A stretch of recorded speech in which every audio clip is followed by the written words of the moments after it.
बच्चों, आज हम 10वां पाठ पढ़ने जा रहे हैं। उसका नाम है क्योंजीमल और कैसे कैसलिया और उसके लेखक है सुबीन शुक्ला। पहले हम पाठ देखते हैं। इनसे मिलिए, ये है क्योंजीमल।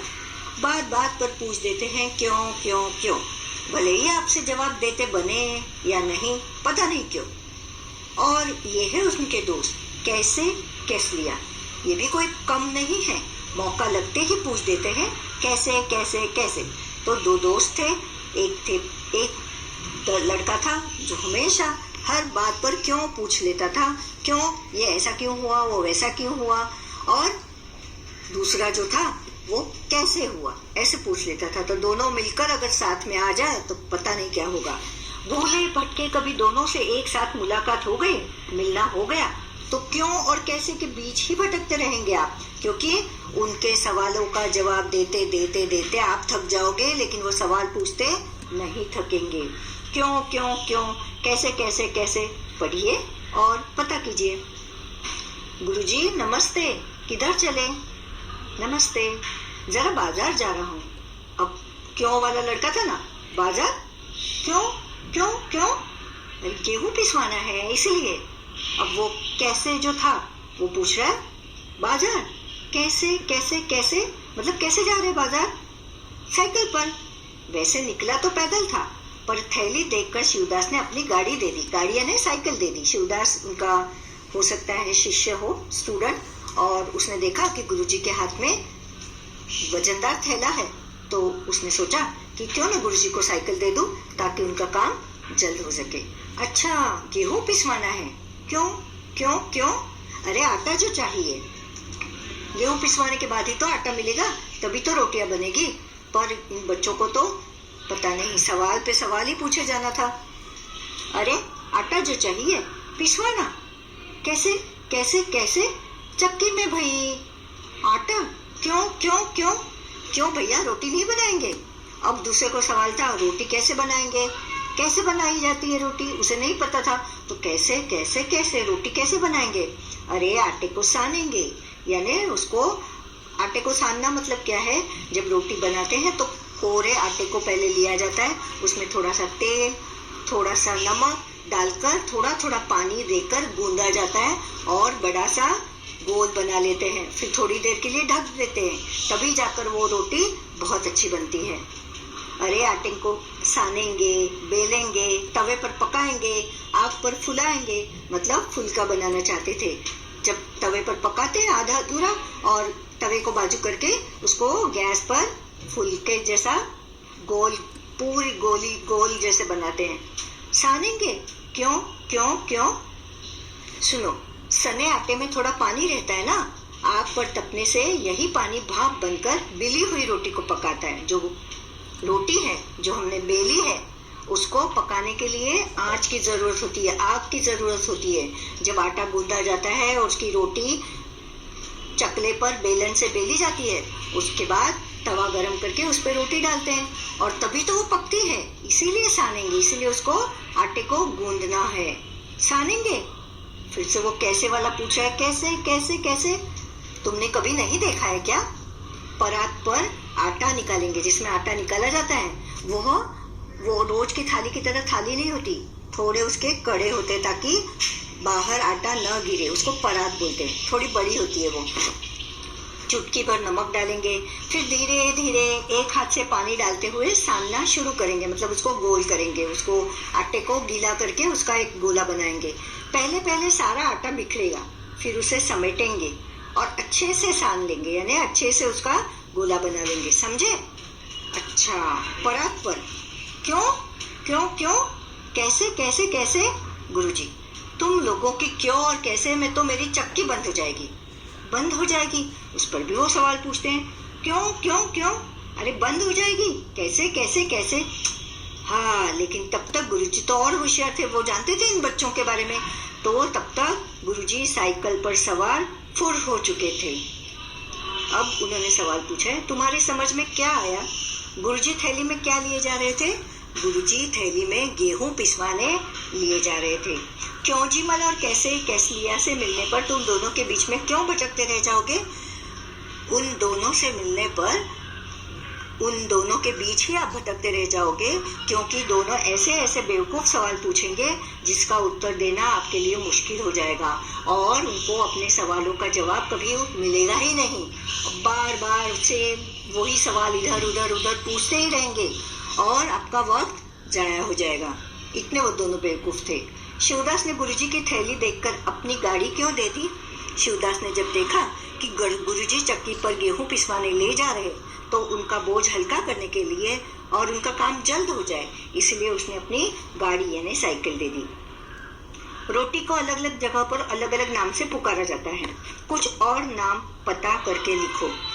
रोटी को हम चपाती कहते हैं, फुल्का कहते हैं, भाकरी कहते हैं, तंदूरी रोटी कहते हैं और न जाने क्या क्या, रुमाली रोटी कहते हैं। तुम्हारे घर में आटा सानने को क्या कहते हैं? मेरे घर में आटा गूंदना अथवा आटा मलना ऐसा कहते हैं। गुरुजी कौन से आटे की रोटी खाते थे? अपने साथियों, घर के बड़ों से पता करो, क्या किसी और चीज की भी रोटी बनती है? उनके नाम लिखो। यदि उसका दाना या बाली मिलती है तो उसे भी अपनी कॉपी में चिपका दो।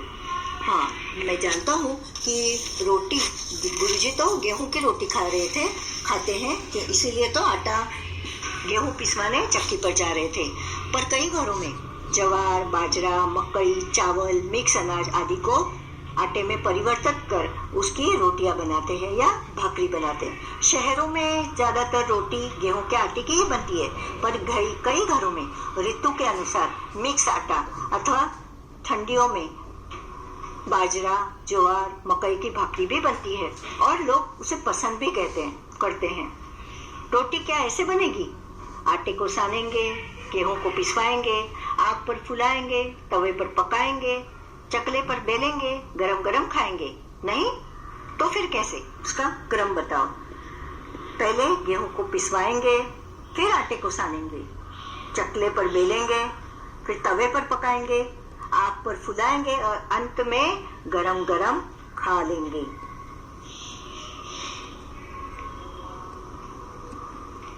गुरुजी ने कैसे केसलिया को समझाया कि आटा कैसे साना जाता है। अब तुम घर पर किसी को रोटी बेलते देखो और लिखो कि रोटी कैसे बेली जाती है। मैं जानता हूँ रोटी बेलना आसान नहीं है। सबसे पहले परात में सूखा आटा लेकर उसमें थोड़ा तेल अथवा घी और चिमटी भर नमक डालकर पानी से उसे गूंथा जाता है और फिर आटा गूंथने के बाद थोड़ी देर उसे अलग रखा जाता है। आटा गूंथने के बाद थोड़ी देर रखा जाता है। फिर रोटी के आकार के अनुसार आटे की लोई को लेकर चकले पर आटे में लपेट कर रखते हैं। धीरे धीरे उसे गोल आकार में बेलन से बेलते हैं। तवे को गर्म कर उस पर रोटी डालकर सेकते हैं। आधी सेकी रोटी को चिमटे से पकड़कर गैस अथवा आग पर फुलाई जाती है। उस पर घी लगाकर गर्मा गर्म परोसते हैं। उसी प्रकार चाय बनाने के लिए जितनी चाय बनानी हो, 1 कप समझो पानी उबाला जाता है। उसमें आधा कप दूध, 2 चम्मच शक्कर और 1 चम्मच चाय पत्ती डालकर उबालते हैं। अगर अदरक चाहिए तो उसमें अदरक का स्वाद भी हम ले सकते हैं और इस तरह उबली हुई चाय को छानकर हम चाय बना सकते हैं। सब्जी को साफ करके, सब्जी बनाने के लिए पहले सब्जी को साफ करके रखा जाता है, धोकर साफ करके, और फिर एक पतीली में या तपेली में तेल पर हिंग, जीरा, राई, मिर्ची, हल्दी का छोंक लगाया जाता है। पूरी तरह पकने पर उसमें नमक डालते हैं, क्योंकि कई सब्जियां ऐसी होती है जो गलने के बाद उसकी क्वांटिटी यानी उसकी जो ये होती है वो कम हो जाती है, उतनी नहीं रहती जैसे पहले होती है। अगर हम पहले नमक डाल दें तो कभी कभी खारा ज्यादा होने की संभावना होती है। अब दाल बनाने के लिए जो दाल हमें लेनी है, अरहर की, मूंग की, उसको अच्छी तरह से धोकर कुकर में 3-4 सीटी में उसको पकाते हैं। हल्दी, नमक, हिंग, मिर्ची डालकर पकाया जाता है। फिर बाद में थोड़े से तेल में तड़का लगाकर उसमें जीरा, कड़ी पत्ता और उस पे ये पकी हुई दाल डाल देते हैं। फिर उसमें नमक, शक्कर और नींबू निचोड़ते हैं। दाल को कुकर से निकालने के बाद मथनी से मथना बहुत जरूरी होता है। अब हमने पूछा है कि हलवा बनाने के लिए क्या करना है। हलवा हमें सूजी का बनाना हो तो घी में पहले सूजी को अच्छी तरह से गरम बादामी रंग का कर लेते हैं, फिर उसमें गरम दूध या गरम पानी डालकर उस सूजी को पका लेते हैं। थोड़ी देर ढक्कन रखने के बाद उसमें शक्कर, जितनी सूजी हो उसे आधी शक्कर मिलाते हैं, इलायची पाउडर और ड्राई फ्रूट्स मिलाकर हलवा बना लिया जाता है। नीचे कुछ आटों के नाम लिखे हैं, उनके दाम पता करो। तो अभी मकई यानी वजन अगर 1 किलो होगा तो 50 रुपए जितना दाम है। बाजरा भी 45, और ये दाम बदलते रहते हैं। चना 70 रुपया किलो है वजन के हिसाब से। अब यहाँ उन्होंने पूछा है कि अगर हमें गेहूं पिसवाने आटा चक्की पर जाते हैं तो इन कामों के लिए कहाँ जाते हैं।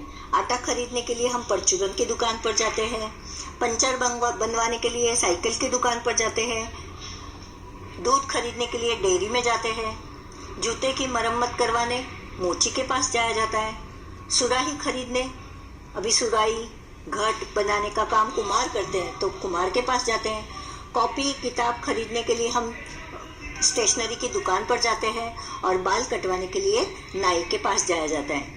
अपने घर के पास की आटा चक्की पर जाओ और पता करो कि वहाँ क्या क्या पिसता है। जैसे कि हम जानते हैं कि आटा चक्की पर हम लोग कई चीजें पिसवा सकते हैं। गेहूं, चावल, चने की दाल, मिक्स दालें, इडली, मकई, जवार, बाजरा इत्यादि।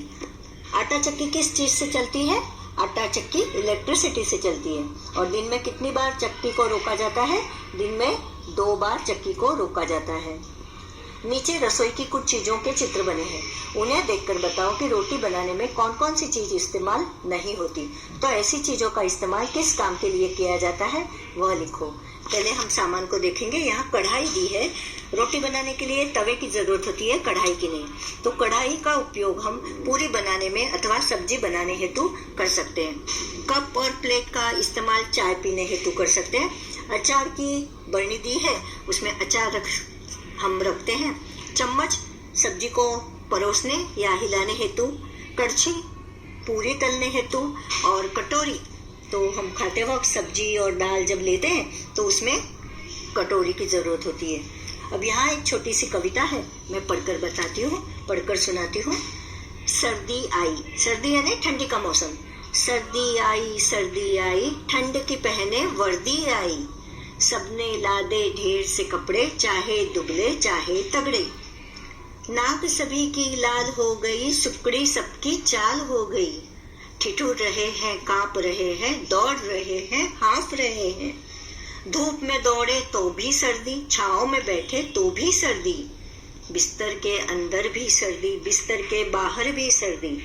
बाहर सर्दी, घर में सर्दी, पैर में सर्दी, सर में सर्दी। इतनी सर्दी किसने कर दी, अंडे की जम जाए जर्दी।